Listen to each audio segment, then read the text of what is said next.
Our PT-500 submersible pressure transducer is the only one on the market with a field adjustable zero.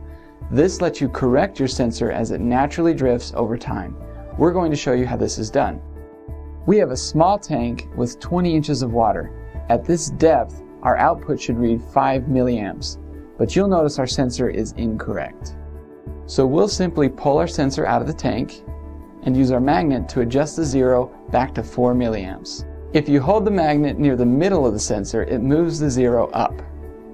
If you hold the magnet near the bottom of the sensor, it moves the zero down. Once your sensor is properly adjusted, lower it back in the tank. All finished. It's quick, it's easy, and you'll only find it on the PT-500 submersible pressure sensor from APG.